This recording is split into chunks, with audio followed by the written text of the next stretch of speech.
lassie go? Will you go, lassie go?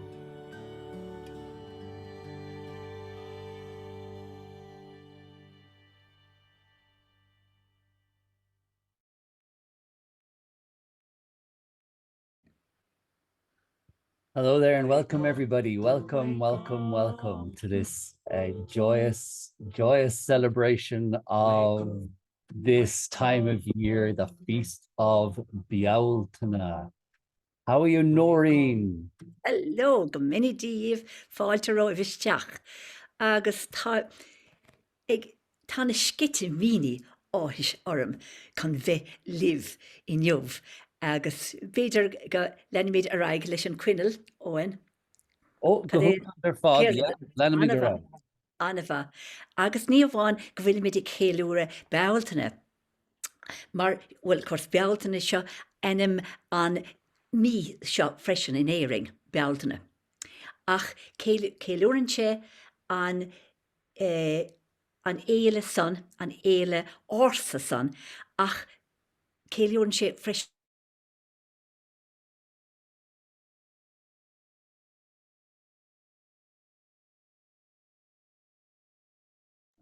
Oh, look, so did I. You must have hit the mute button. So did I for some reason. We just went automatically on mute. Now you're back. Yeah, I'm back. Time haar neis ríist agus mar dúras time anna hásta lán sásta bheith live agus gur míle amach goibh gur míle amach de cormac I dús fáire agus an son de óin agus níl Micheál ling fé láthir mar tá sé it's an ideáil le David White. Ach be mit tracht sin níos déanaí. Ach mar dúras inghéling is braileom sa tas nó inghéling, mar tá sé anhachtach go dluisin sibh fóim na héan. Fóim na héan atá antanga is orsa nó an tarna tanga is orsa sa down an chéad ceann ná Balkan. Cred nó ná cred. And so Tá se ag féach ag táirteteach sibh agus lasmid á gcuineal ná inis agus tá paidir beag a gumsa an sa agus beag sibhin an táirteteach freisin. So, you're most welcome to join us on this Bealtaine Eve, the 30th of April. And a very, very important evening here for the Celts and indeed for everybody. Because, of course, you know, some people kind of think that, and that, you know, the Celtic tradition is only for Celts and you have to have Irish blood in you. And that's not true at all. Oh, my goodness. That wisdom is due, it's open to everybody. And we'll be showing you that.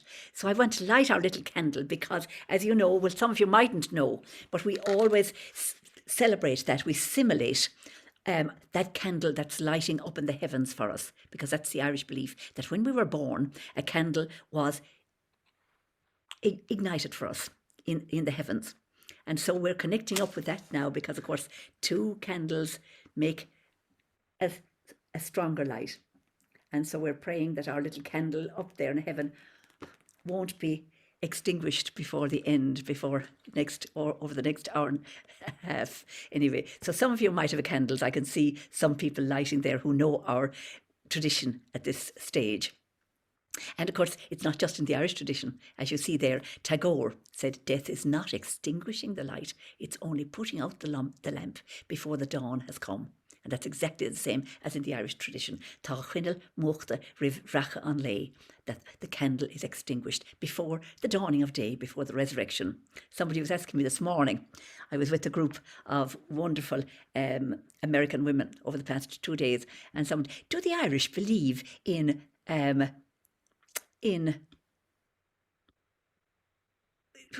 what's that when you come back again? Reincarnation. Yeah. And I said, no, but they do strongly believe in resurrection. You know, that we're into a new life when we go there. And that's not, of course, about, so she was saying, and does that mean like that there'll be 30 trillion bodies resurrected? Not at all. not at all. The crazy idea. But our energy will be there, just in the same way as when we blow out our candle, the energy from that is there. John of the Cross said, lovely, my soul, you can read away with this with me if you want, wherever you are, because reading something aloud is so much more powerful than reading it, you know. So my soul is a candle that will burn away the darkness. And we're talking about light. This Bealtaine is a time of light. Only the glorious duties of love will we have, St. John of the Cross. Yesterday was a very important feast in the Christian tradition. Feast of Catherine of Siena. She's one of 4 women doctors of the church. There are 32 men. There's 4 women. But Catherine of Siena is one very, very powerful woman. One of 25 children herself. And died at the age of 33. But left us some great writings and sayings. And one of the most famous of them is, be whom God wants you to be, and you will set the world on fire. And that's so appropriate for this time of Bealtaine when we're talking about fires, as we'll be taking you through that. She had another lovely one, which is, help others to achieve the potential that you'd like to achieve yourself. Something like that now. It isn't the exact quote. But, you know, sharing, passing on potential, helping people, really basically is what she was talking about. So now, Owen, I'll stop sharing the screen at this stage and I'll go back again now later on. Where's my little cursor? Here it is. Yeah, somebody was describing this cursor, you know, that you zone in on something like a plane landing, that you kind of have to land it very carefully and suddenly now, so I'm landing it on stop share. There we are, back again. That's lovely. Thanks, Noreen. And yeah, this time of year, Bealtaine is, it wasn't picked arbitrarily this time of year. This is, the Celts saw this time of year, May 1st, as entering the bright half of the year. The Celts split the year in half. So imagine the year as a circle. You have the bright half of the year from the 1st of May, and the pinnacle being the summer solstice, and the dark part of May is the Halloween. So Halloween was the festival that marked the dark half of the year, where you went underground. And Bealtaine is where we start the bright half of the year. So what's all that about? This is the time for emergence, for appearance, for things that come into the light right now. That's what Bealtaine is all about. And both of those festivals in the Celtic imagination were very much linked with fire, and fire as, and if you think about what fire is, what does fire do? Fire destroys, you know, it's destructive, it's extremely dangerous. I have a 2-year-old and fire, oh my God, we're trying to keep him away from the oven. And we haven't lit a candle downstairs at the dinner table for 2 years, you know, because he just freaks out and wants to get his hands on it. So fire is extremely attractive. You know, we want to go to it like the moths do. But we have to learn that it's extremely dangerous as well, too, because it can destroy things. We also know that fire purifies things, too, and disinfects something. And that heat, when we cook our food as well, too, it kills off all sorts of things that would cause problems. When we pasteurize milk, you know, we're heating things. So fire is there to purify. And fire is also there to transform from one thing to another. So we use fire when we're forging metals and taking earth and purifying the earth and to release metals within it. So fire is there to purify. And fire is also there to bring light in where there is darkness. If you think of a flame or a flashlight, when we turn it on, there's darkness, and the flame allows us to see what was invisible. So things that were invisible are, fire makes them visible to us, and it dispels the darkness. But there's an interesting thing. Often at these times of years when we do these gatherings, I'll pull certain books off the shelf, but I always go back to Noreen's old friend, Sean O'Din, OSB. OSB is the Order of Saint Benedict, and Sean O'Din was a monk there in Glenstall Abbey, where just beside where Noreen lives there, Glenstall Abbey. And Sean has passed away now, but he was a great expert on Celtic and pre-Celtic spirituality in Ireland. Can you And see this on? Sean, sorry, Noreen. Can you see that? Come on, hang on a minute. Let me where are you there? Hang on a minute. Let me just add you there. Oh, look at that. That's lovely. There. Look, there's the two of you. There's Sean. And you know what I have here too, which is great. This was Sean on the front cover of that was a photo of him Our on the first recording. cover of the songbook for this album that Noreen recorded with the monks in Glenstall back in the late 70s. Was it early 80s? What year was this? 81 maybe or something? It was 80, yes, 79, 80, yeah. 70, just when I was born, 1980. Yeah. Anyway, that was a great iconic photo of him back then from 1980. But yeah, one of the things that jumped out to me today when I dipped back into his book was he was talking about this time of year where fire fights fire, actually. Fire doesn't only fight darkness, but fire will fight fire. And Bonaventure was great, or Sean O'Din, his monastic name was Bonaventure. And he was always linking the pre-Celtic, Celtic, and the Christian. You know, so he was seeing this continuum from the pre-Celtic, Celtic into the Christian, into our modern day ritualistic experience. So in the Easter story, or in the Christian story, God, you have Lucifer, who is the fallen angel, and Lucifer, Lucis, is Latin for light. Lucifer is the carrier, the light carrier. So Lucifer was carrying a light, but God's light overwhelms Lucifer's light. And the light, the fire that emerges out of the Easter fire, the fire that emerges out of the resurrection of Christ, overwhelms the light of Lucifer. And Bonaventure was looking at the Celtic stories, and there's great Celtic mythology around fire fighting fire. So the great Celtic powerful hero Lugh fights the evil energy of the druid Balor. And Balor has this third eye that's so powerful that anytime it's revealed, it destroys whatever it sees with the power of fire. So it has to be kept wrapped up. And once in battle, it's being unwrapped and the fire is burning the land, but the light of Lugh fights it back, and Lugh's flame overwhelms the flame of evil. And then he also refers to a story of St. Patrick. And there was a story where St. Patrick was doing battle with one of the druids, one of the Celtic druids, and they came to this agreement that Patrick would dress one of his followers in a druid's cloak, and they put one of the followers in a wooden hut, and they set the hut on fire. And the druid's cloak was burned, but Patrick's disciple emerged unscathed. And then they put the druid in a hut, and they put Patrick's cloak over the druid, and they set the hut on fire.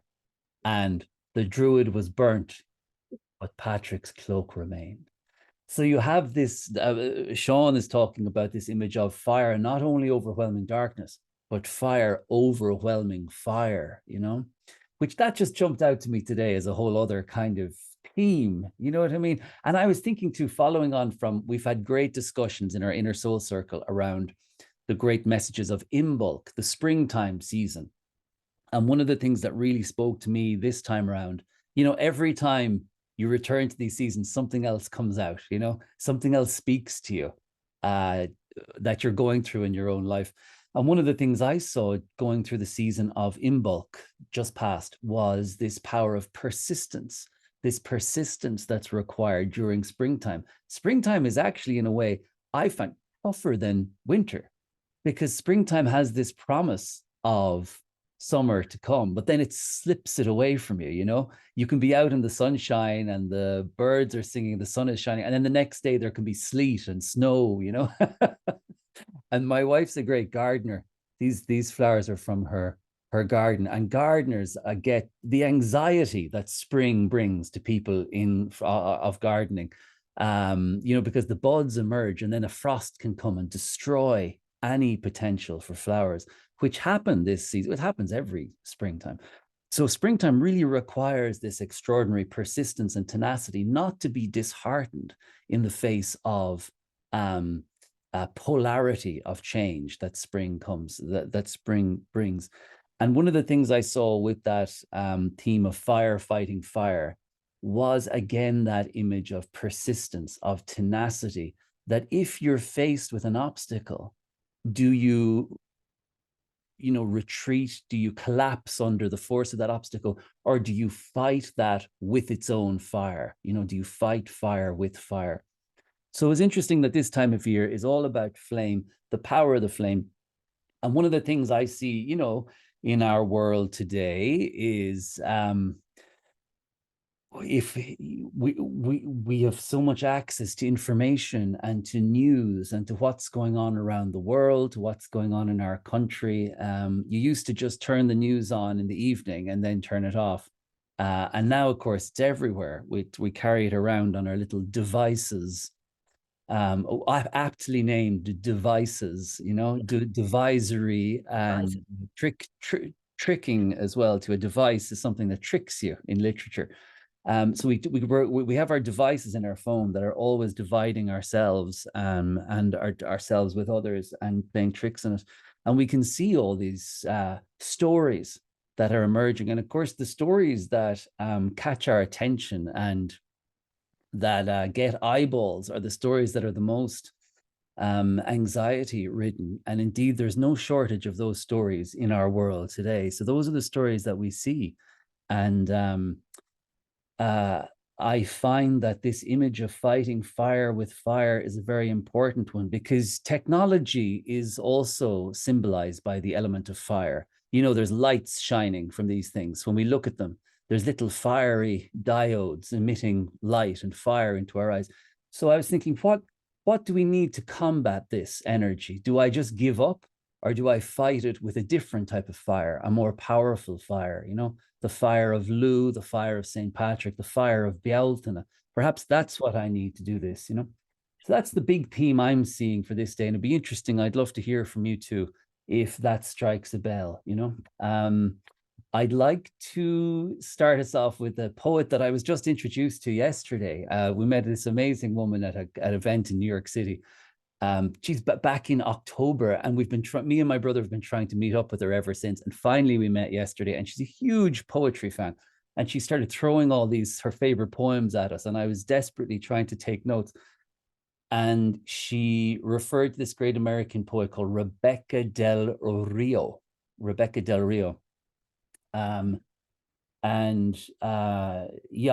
I'll give links and notes in the notes of this recording, which we'll give you access to later. And Rebecca Del Rio, she has a collection of her poetry called A Prescription for the Disillusioned. So this is doctor's orders here. And she says, come new to this day. Remove the rigid overcoat of experience, the notion of knowing, the beliefs that cloud your vision.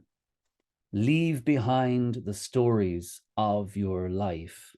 Spit out the sour taste of unmet expectations. Let the stale scent of what ifs waft back into the swamp of your useless fears. Arrive curious without the armor of certainty. Arrive curious without the armor of certainty. The plans and planned results of the life you've imagined. Live the life that chooses you. New every breath, every blink of your astonished eyes. Arrive curious without the armor of certainty, the plans and planned results of the life you've imagined.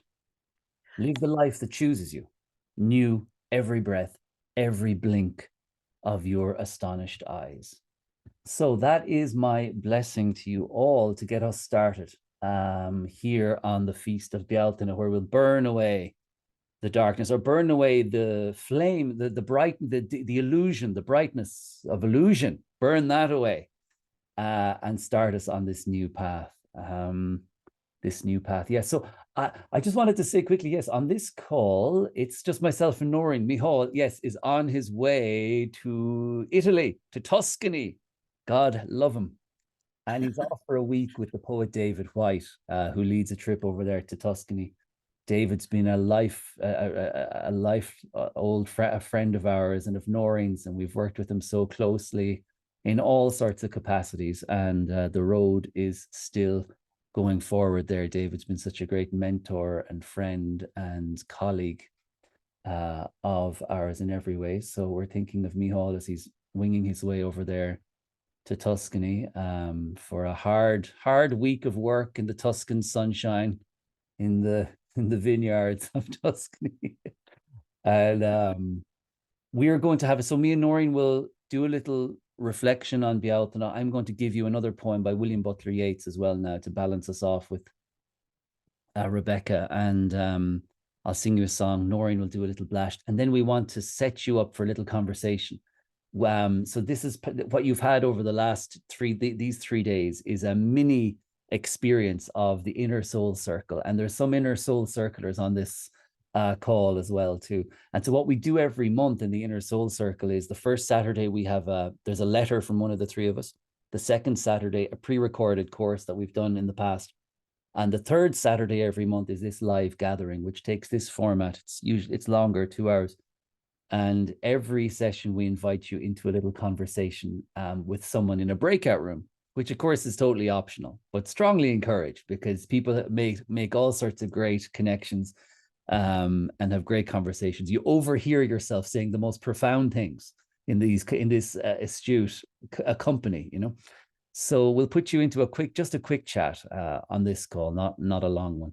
And then at the end, Noreen will lead us in a Bealtaine flame ritual, because there was great ceremony around fire at this time of year. And Noreen will give us a little mini version of that we can do in the safety of our own homes.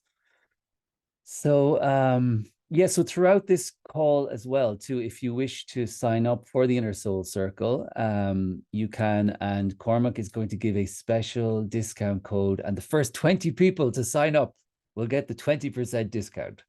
So that's our little marketing trick.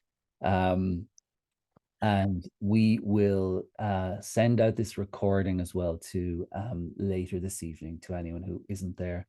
There was, I think, 420 people signed up for this experience, which is wonderful. So great to share this with you live, and to all of you on the recording as well too. So yeah, so that theme of tenacity, perseverance in the face of overwhelming odds, I found that very much also stood out in the poem. And we've worked with this poem many times here together. And that's the great poem from the Irish poet William Butler Yeats, The Song of Wandering Angus. And the Song of Wandering Angus, it's almost Ireland's national poem at this stage. And if you go, you know, the joke is, I think David says, you know, if you shout the first line of this poem into an Irish pub, and you'll be sure to get the chorus firing it back at you. Actually, do you know what? I did this poem at an event at the Ireland Canada Foundation in Toronto. I live in Western New York outside of Buffalo. Toronto is just 2 hours north of us. And so a great friend of mine is the director of the Ireland Canada Foundation. And they're building this amazing art center right down on the harbor of Toronto. It's the most fabulous thing. It'll be ready next year. And they were doing a fundraiser there a few weeks ago, and I drove up and performed at that fundraiser. And I decided to do the Song of Wandering Angus. And I started it off, and I started reciting it, and the Irish ambassador to Canada was there sitting right up in front of me, and he starts reciting it with me, you know, but he had it wrong. He had it all wrong. So we started tripping up, and then he threw me off. So I started to forget lines, and then he'd forget lines, and the whole thing just descended into this farce, you know, in front of everybody. of the two of us trying to remind each other what the lines were of the poem. It was absolutely hilarious. And then, of course, everyone just started laughing. It was just so that's what happens with this poem. Whenever you say it in Ireland, someone tries to chime in and then someone has a line wrong, and it always happens. It's hilarious. But for me, this poem, what jumped out at me again this time is this idea of persistence, of tenacity, of incessant, an unceasing power, yeah, where light is going to overcome light. And so Angus is the Celtic god of poetry, Love, youth, love. and beauty. And this is a story of the god falling in love with a woman who only appears in his dreams. So he falls in love with a woman who only appears in his dreams. And this is a Yeats imagining, putting himself inside the mind of this god, Angus. And there's 3 verses in this. Yeats said of this poem, it was one of his favorite poems he ever wrote. And he loved how it went from the descriptive into the lyrical, which is a great device of poets, to start very descriptive and then to take that apparent reality, external world, and elevate it to a universal. And so Yeats found that this poem really was one of his masterpieces in doing that. So the 3rd verse is the most important in a way. And it says that regardless of what happens, he will search for this love that appears only in the dream. He will never stop searching for this love until the end of time, actually, the end of time. And he uses this amazing image. It ends with the lines, and pluck till time and times are done, the silver apples of the moon, the golden apples of the sun. Silver apples of the moon, the golden apples of the sun.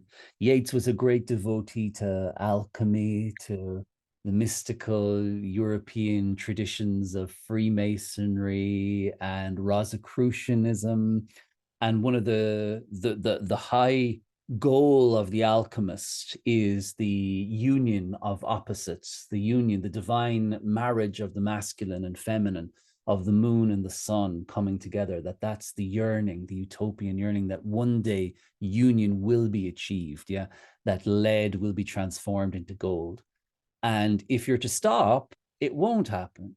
So you have to keep going. You see, that's the real lesson that's jumping out at me. And so Yeats says the Song of Wandering Angus, and then I'll sing a version too. And this version, Noreen, I always forget that. Where did this version of the song, I went out to the Hazelwood, where did that song come from? Isn't it funny? Nobody knows. And people have different theories about it. Some say maybe it was Christy Moore. I don't think it was. Some say it was a woman in America. But I suppose it doesn't matter in a way. It's just such a wonderful song that we all should have written it. I remember when I was a kid, I thought that you had written it. Yes. I'd gotten that into my head that you'd written it. So Well, if I didn't, I should have. you should have.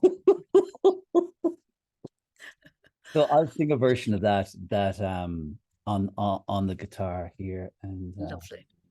I'll just grab it. And Owen, what I love about it too is that it combines all times. I went out to the hazel in the past and cut and peeled the hazel on. And no, though I am old, it's a present there. I will find out where she has gone. So it combines, it's a whole blend of temporal congruence.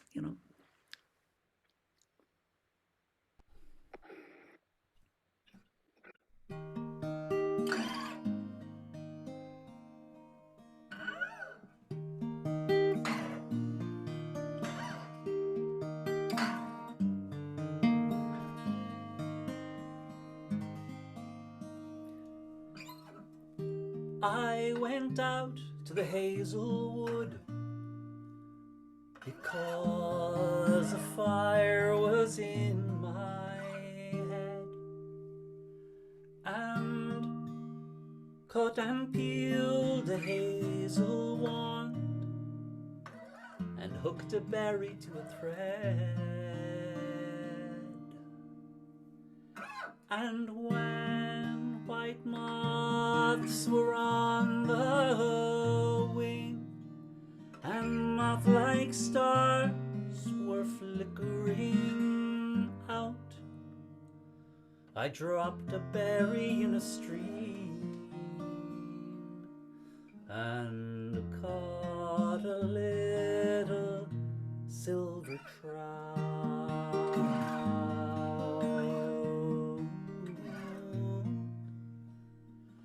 When I had laid it on the floor, I went to blow the fire aflame, but something rustled on the floor, and someone called me by my name. It had become a glimmering girl with apple blossom in her hair, who called me by my name and ran and faded through the brightening air.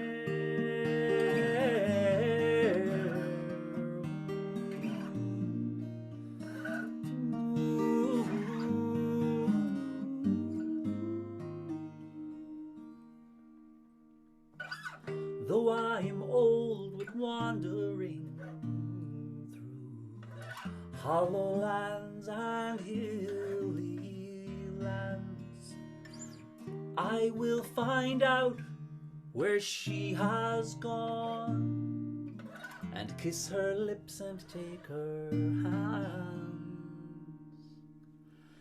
and walk among long dappled grass, and pluck till time and times are done. The silver apples of the moon, the golden apples of the sun.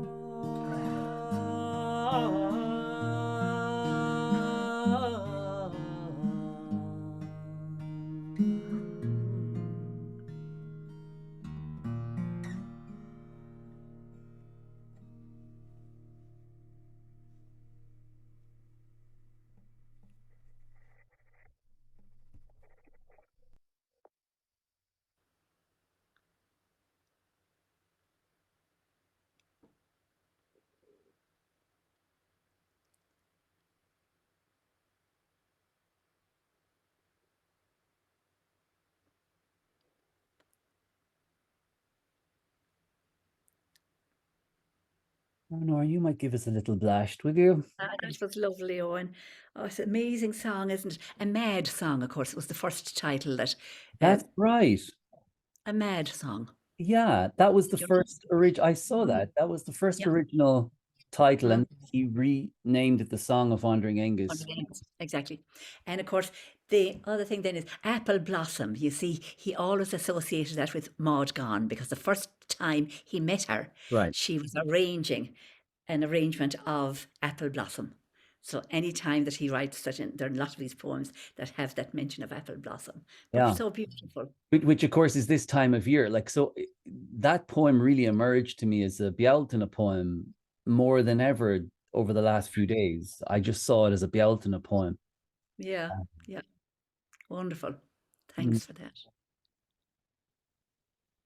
So I'll go back to my little bits and pieces. A lot now, only you've already said. So you see, we don't really collaborate on what we do at all. So we I doubt it. depend on the spirit to kind of move between us, kind of thing, to emerge.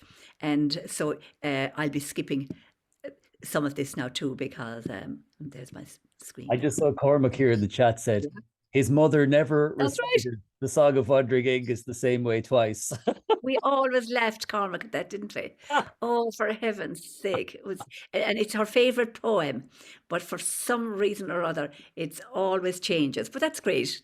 She's making she's all the right words, just not in the right order.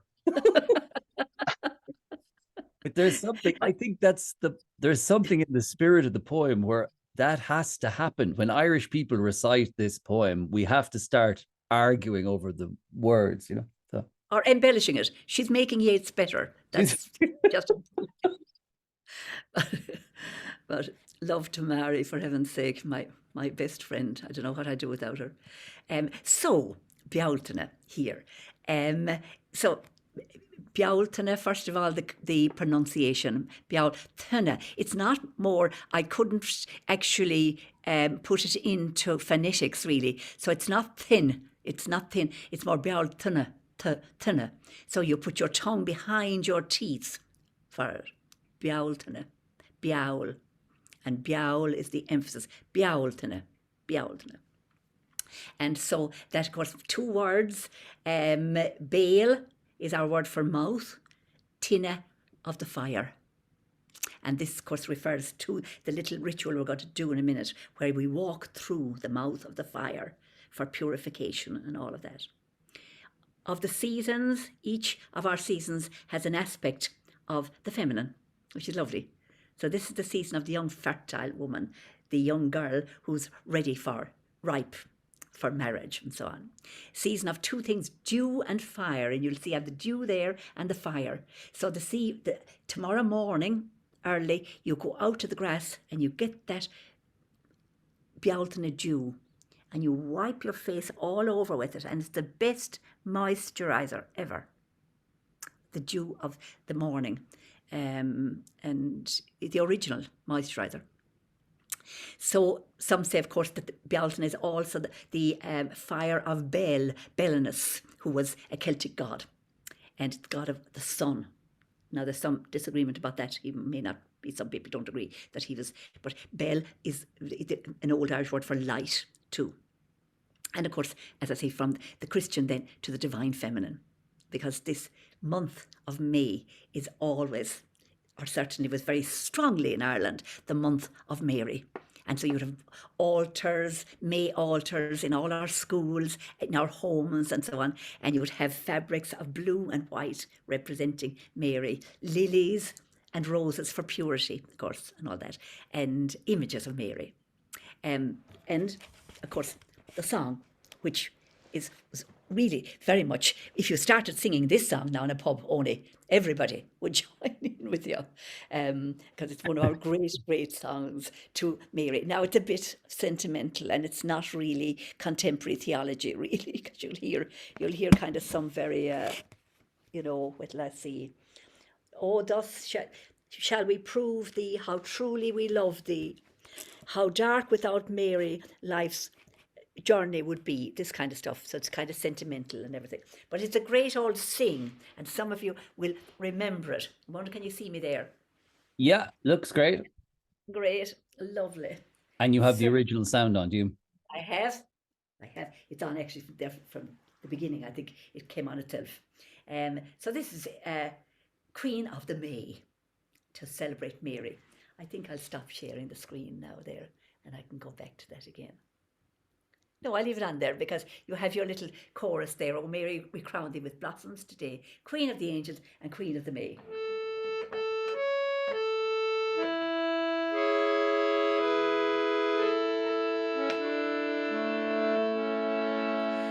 Bring flowers of the fairest, bring blossoms the rarest, bring flowers from garden and woodland and vale. Our hearts, full hearts, are swelling, our glad voices telling the praise of the loveliest rose of the vale.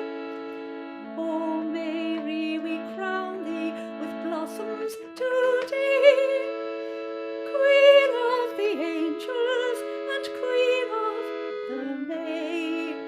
O Mary, we crown thee with blossoms today, Queen of the angels and Queen of the May. Our voices ascending, in harmony blending, oh, thus may our hearts turn our mother to thee. Oh, that shall we prove thee, how truly we love thee, how dark without Mary our journey would be. Oh, Mary, we crown thee with blossoms today, Queen of the angels and Queen of the May. Oh, Mary, we crown thee with blossoms today, Queen of the angels and Queen of the May. Queen of the angels and Queen of the May.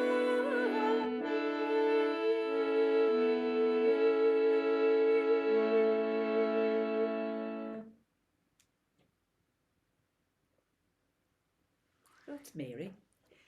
And this time, but I always feel, Owen, that it should be the month of December that celebrates Mary, you know, because that makes Yeah. much more sense than May. And even somebody else who agrees with me is the poet Gerard Manley Hopkins.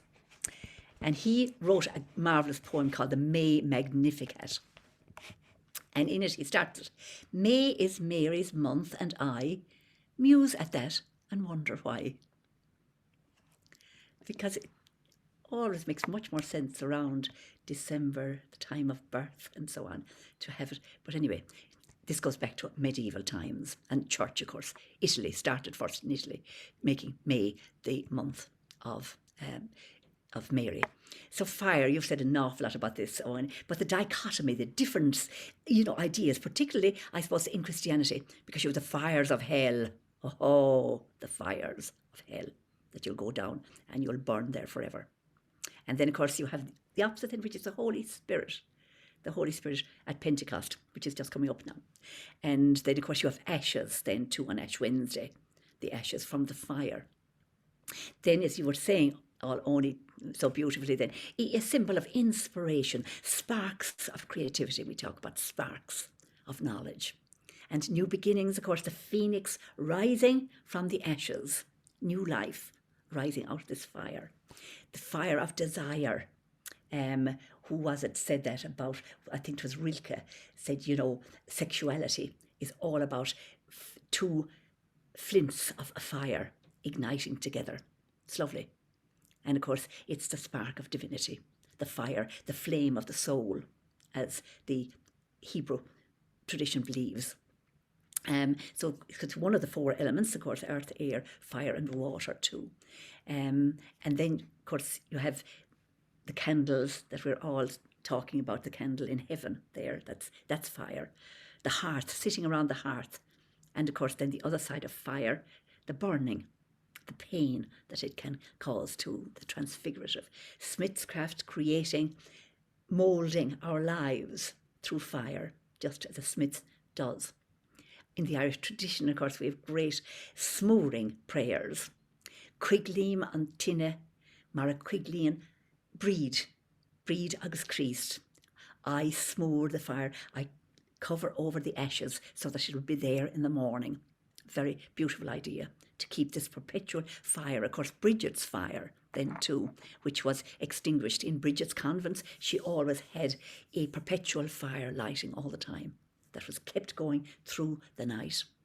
And then that was extinguished in the around the time of the Reformation, and then rekindled again in Kildare. So it's there burning brightly since. That's Bridget's fire. So this is a season of optimism too, when we're looking to new life. It's the end of the dark, the unfarmable time. And we're celebrating the waxing of the sun, the increasing of the sun. And we have lots in our mythology, we have lots of mentioned around Bealtaine, that Partholon, he was the first settler after Casser.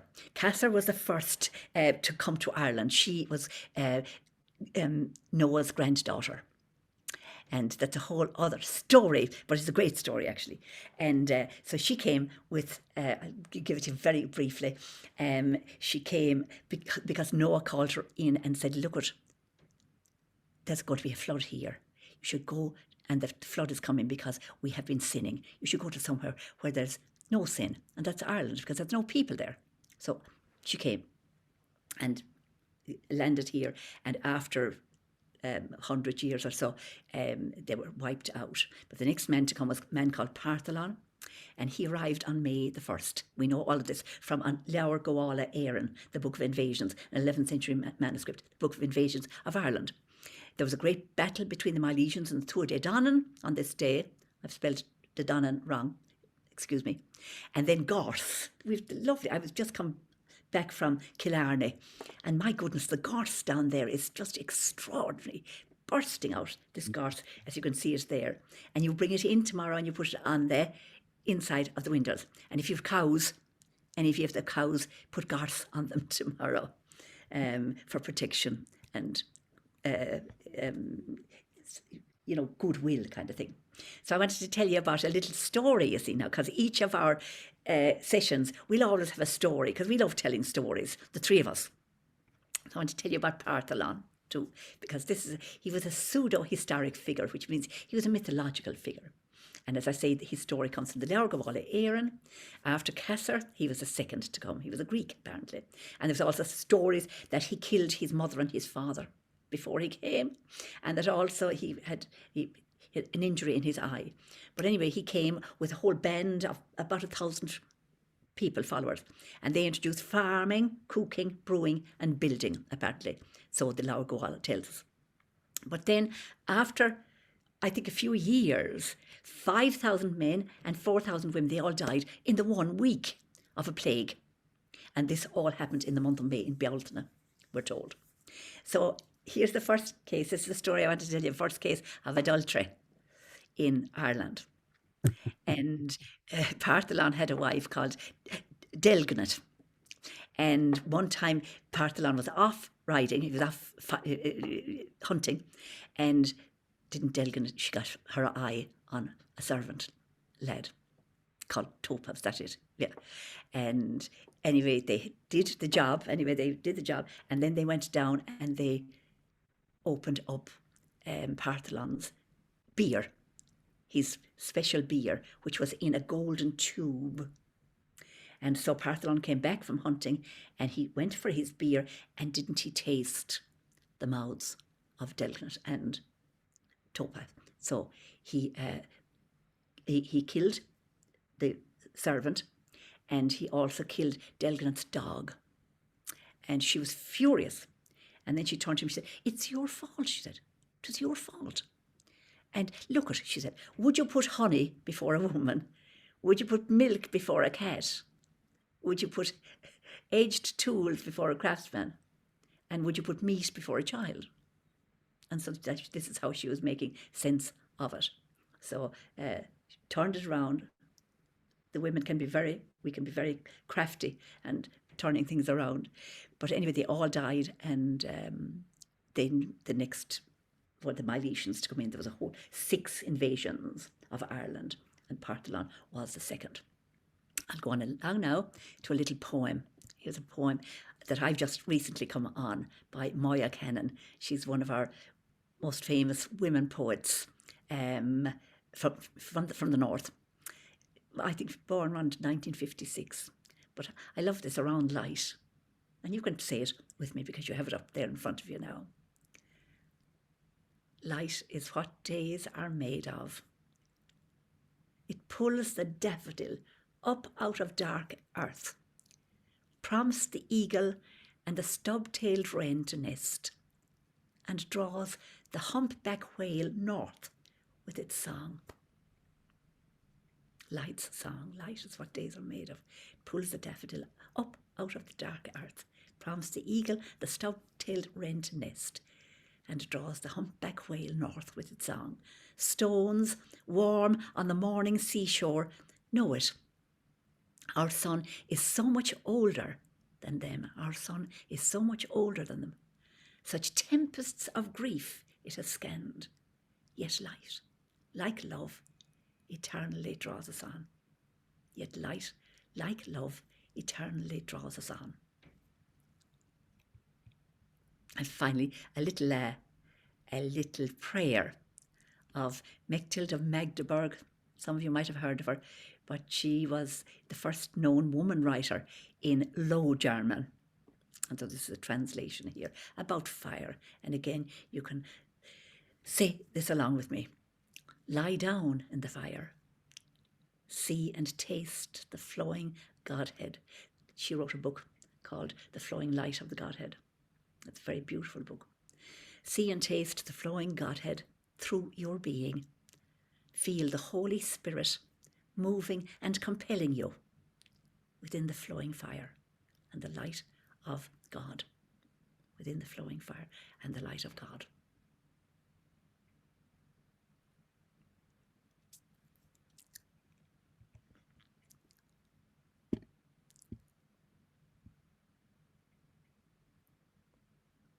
So there was one other song that I was thinking of there when you were saying, do you want to go back to, would you like to share a bit now, Oni? No, keep on going there, and then we will let people we'll send people off to a conversation. Okay. So Yeah. you keep going there, and then we'll do our breakout rooms. Yeah. Lovely. A little song that I was thinking of. I just learned this song now, so this is a kind of a world premiere, as we say. And only you haven't heard this at all. Yeah, but it was funny when you were talking about Rebecca's poem, because she says, "Live the life that chooses you. Live the life that chooses you." Now, this song says exactly the opposite. Live the life you choose. You know, it's a lovely little song. And sing it for ye now as well. Called Pilgrim, by one of our most well-known worldwide musicians called Enya. And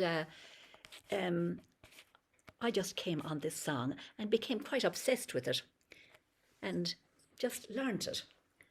So, but it's a lovely little song about being a pilgrim. And I suppose, you know, that's what we are, really. That's what you are when you've joined us now. You're all little pilgrims. You know, you're not just looking at Zooms. You're not a Zombie, as they'd say, but you're kind of a pilgrim. And that's where we kind of hope that if you joined us on an ongoing basis, that you would become a pilgrim. And so this song is for you now too.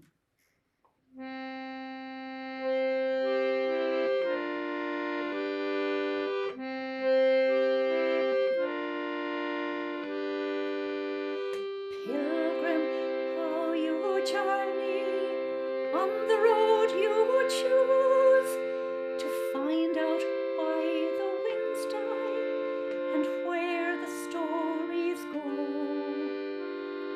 All days come from one day, that much you must know. You cannot change what's over, but only where you go. One way leads to diamonds, one way leads to gold, another leads you only to everything you're told. In your heart you wonder which of these is true, the road that leads to nowhere, the road that leads to you. Will you find the answer in all you say and do? Will you find the answer in you? Each heart is a pilgrim, each one wants to know the reason why the winds die and where the stones they go. Pilgrim, in your journey you may travel far, for pilgrim, it's a long way to find out who you are.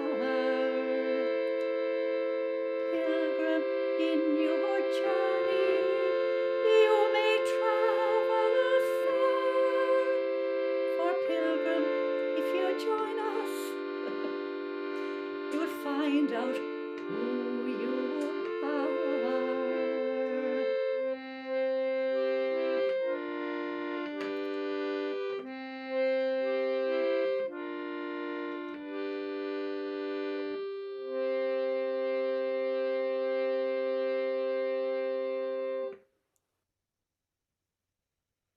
Beautiful.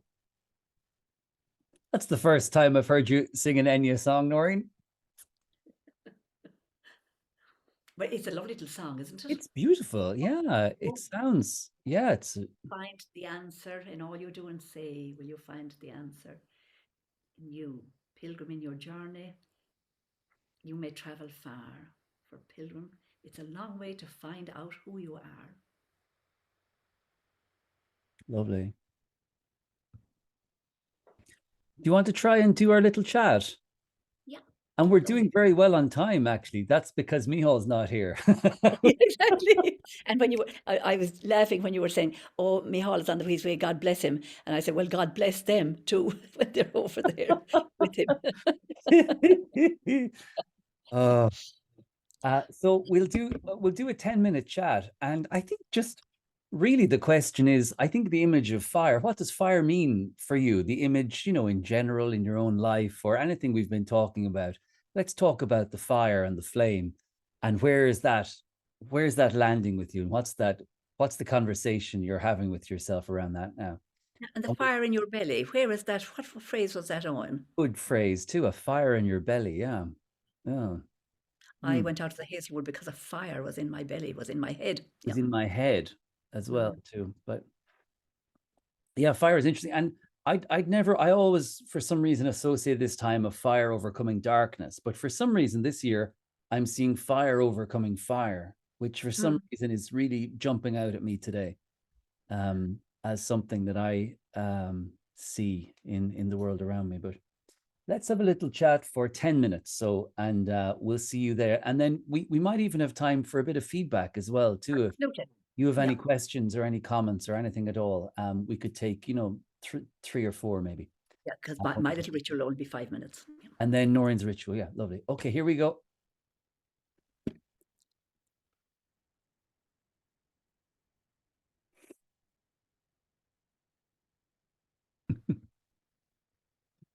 Now, welcome back, everybody. So if there's a couple of questions or comments or anything, we have a bit of time. If you want to raise your hand and I can unmute you, we'd love to hear from you. Anything at all.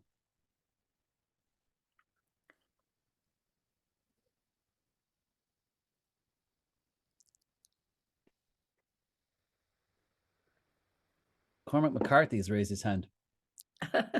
Cormac McCarthy. Yeah, we were just talking about that idea of the hearth in Ireland, and that kind of fire and heat being kind of almost a counterweight to all the other element of water, which we often complain about getting too much of, and anyone that's gone swimming in the North Atlantic knows how cold it can be and how quickly you need to get back towards fire, And this idea that in Ireland, the hearth would always be lit, even in the summertime, a fire would always be going, and that it's a very kind of important part of playing host, get in there by the fire, get in there by the stove, warm yourself, dry yourself, and that's a big part. It's kind of a very communal part of the Irish home, and even in kind of modern homes and things, people still, have kind of agas and ranges and things because they associate that kind of central point of heat as being very, very important. So that was kind of our little takeaway from our chat. Lovely. Beautiful. Lovely. Lovely. And Kelly, I see. How you doing, Kelly? I'm well. With my partner, we talked about, I brought up experiencing fire because I'm in California and there was a big fire in 2017. And that was a really shocking, traumatic event.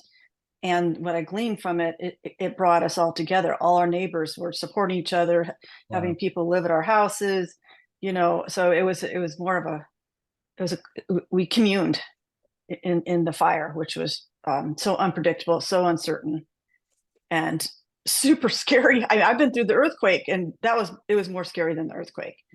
So that, and then I light candles to just for the ambiance, for the energy, and I notice people kind of hone in. We sit down, we calm down, we breathe.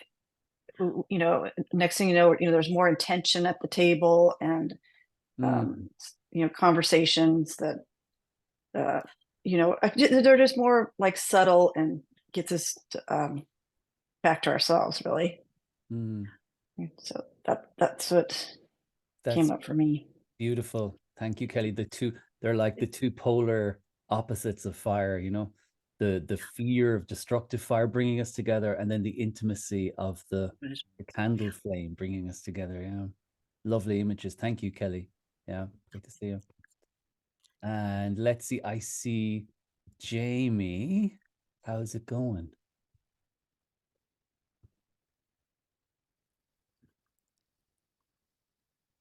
Are you able to unmute there? Okay. There you are. Push the right button. Loud and clear. I am so thankful for this time, for this opportunity, and for the chance to sign up for a Soul Circle.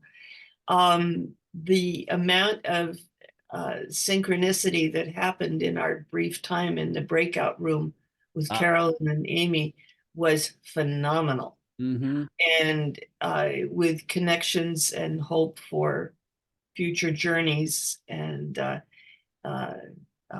Amy and I are about the same age almost. I'm just a year older. And I hear you, sister. but and I am just very, very thankful. I first came to you folks because of the posting you are doing on Facebook about a word a day. That is really wonderful. And I just was sort of determined I want to learn part of my heritage. Yeah. And so that led to all of this. And bless you all. It's wonderful. And thank you for connecting Amy and me with Carolyn, because she's a real gift. So anyway, thank you. And that's all Cormac's work there, that doing that focal on law, as we say, which is the word of the day. But actually, we will be zoning in very much on that too during our inner circle, because I'll be teaching you various phrases, throughout, just important little phrases, how to say thank you, please, how are you, I'm well. All of those, which are very beautiful, because they're all around the divine, around blessings, actually. When you say, thank you, it's Gorav Mahagat, may goodness be yours. So it's lovely. Leatherhoil is, may I do this with your permission? Leatherhoil, please. Yeah. So we'll be teaching you a lot of Irish. Yeah, those words of the day would not happen without Cormac McCarthy. He's the real driving force behind those. Absolutely. Nor the Inner Soul Circle too. So bringing Cormac on board has been such a joy, such a blessing. Yeah. Absolutely.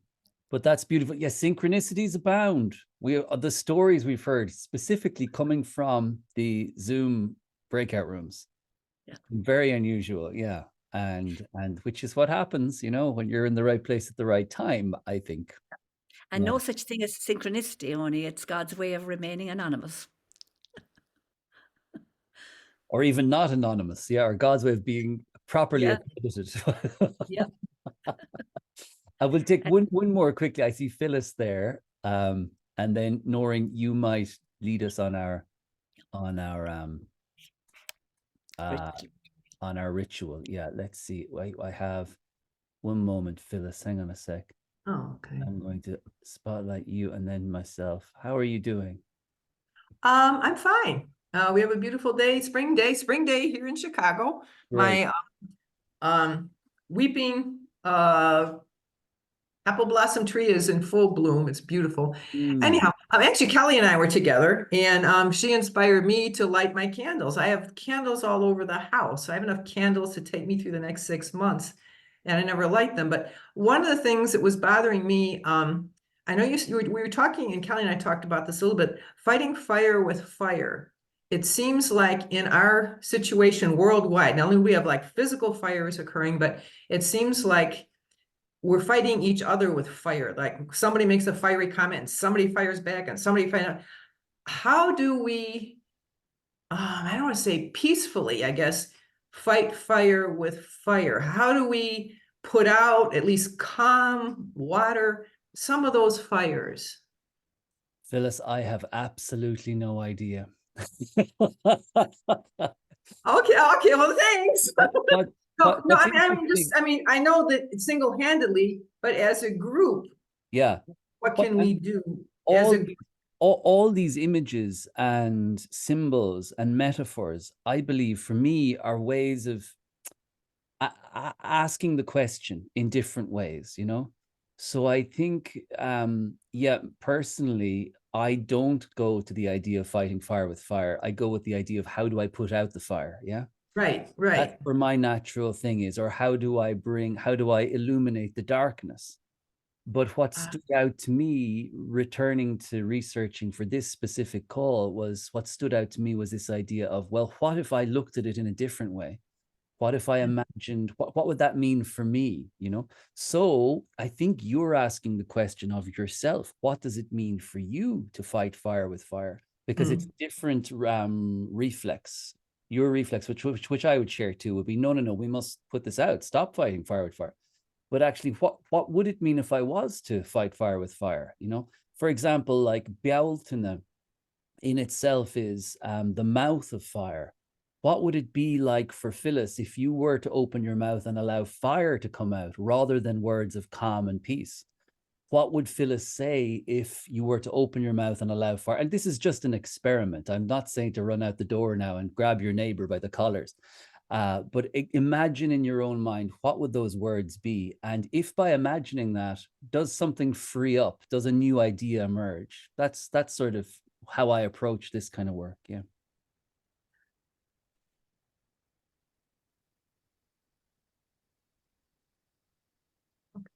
Oh, thank you. I just, it's something that's been bothering me. And I know a lot of people like, well, what do we do about the fire that's all around us? Metaphorical fire. Okay. And to approach these things too poetically, you see, is a different response to actually approaching it pragmatically. So we have the pragmatic thing that's front and center of our minds and our hearts. But this work, this space, the work of the soul is to take a step back and to allow these questions to manifest symbolically and internally and metaphorically and in the world of the imagination. And I think by entering in there, then things in the external world work themselves out almost by themselves in ways. Yeah. And I think that's one of the great lessons of looking at the wheel of the year as a metaphor, the external as without, so within, rather than as without, so with, you know, everything is not all without. If by doing certain things and upsetting and resonating different ideas within us, then as if by magic, the external world somehow starts to unravel in unusual ways. That's how I see this work myself. Yeah. I don't know why it works that way or how to bottle it or how to manufacture it. But that's my experience of this work, is that the more I kind of imagine things within me, I see things without me making a certain type of sense. So for example, here's something for me. I have held my tongue when it comes to specifically social issues. And I have tried to not aggravate or to upset, but perhaps that isn't the best approach all the time. Perhaps that fire does need to be fought by fire, especially in the face of injustice, and wrong has to be called out rather than acquiesced to. You know, to be subservient to these things is actually allowing the fire to go out of hand. Perhaps my fire is needed and called for, a courage is called for, rather than my acquiescence and subservience and silence in the face of injustice. So that's specifically what I'm talking about without getting into specifics, you know. Yeah. Okay. Thank you. Thank you, Phyllis. Great, lovely question. And listen, we could be talking all day. It's just so great. I love the conversations in these groups. So and Noreen, do you have anything? What do you think of all that? Well, we're going into a ritual now, which is we're commending all of that fire to a higher power. And so I'm also thinking too of the golden rule. You've often, you know, and I live by that, which is treat others as you would wish to be treated yourself. That there are 4,200 religions in the world, and every single one of them, despite all the differences from monotheistic, polytheistic, they will all agree. Each of their holy scriptures has zoned in on, and I've done research on this, has zoned in on treat others as you would wish to be treated, or do not treat others as you would not wish to be treated. And so I think when we commend something to a ritual and to a prayer in the widest sense, we're just going to do a tiny little one now, I think it sends ripples out through the world there. I mean, that's a Buddhist idea, of course, that we're sending good energy out into the world there. And it's all we can do. It's all we can do in our own little way. But I believe if we are all doing it here, there's 200 of us maybe now, and if we are all united in that good, which is not hippy-dippy, but is genuinely coming from the heart and connecting with something other than ourselves. And again, that'll be very different for all of us.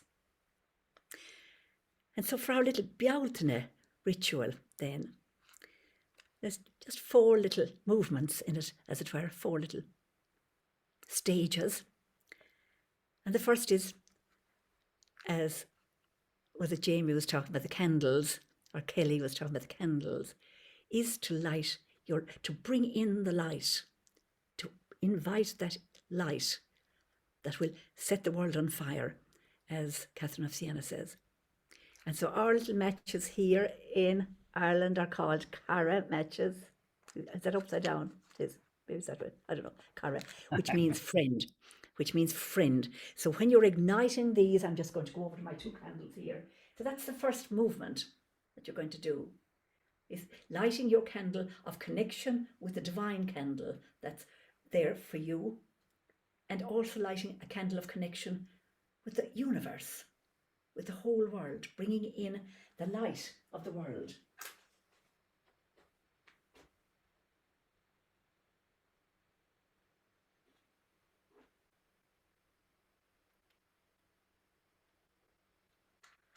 Then go to the other side of your candle.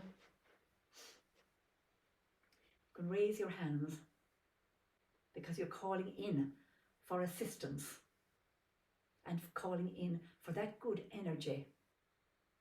And while you have your hands raised, you're going to again think of what you want to leave go of this time of Bealtaine. What do you want to burn away and to leave you?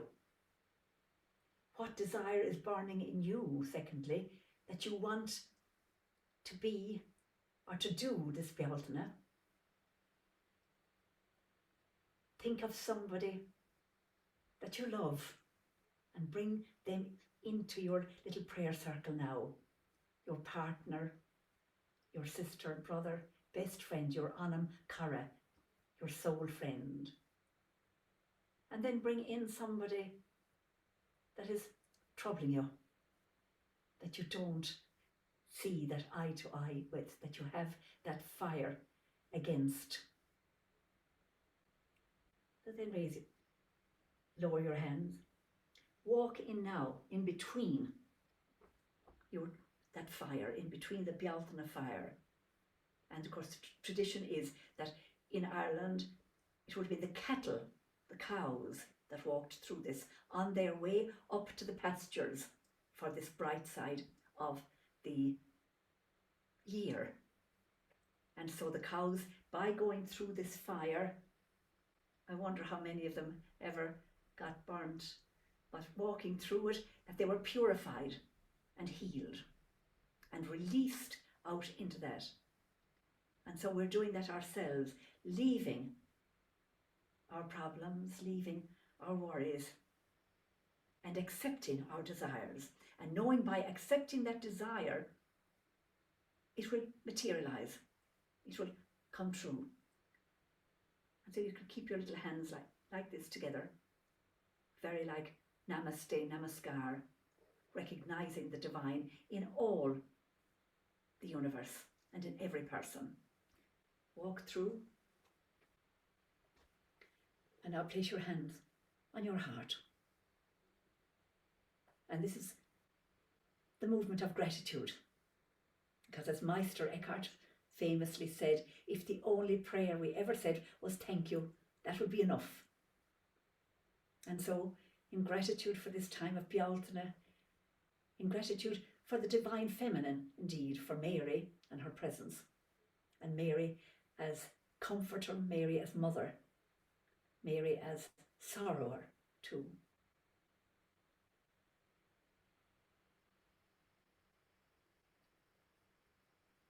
And then turn around and blow out your candle.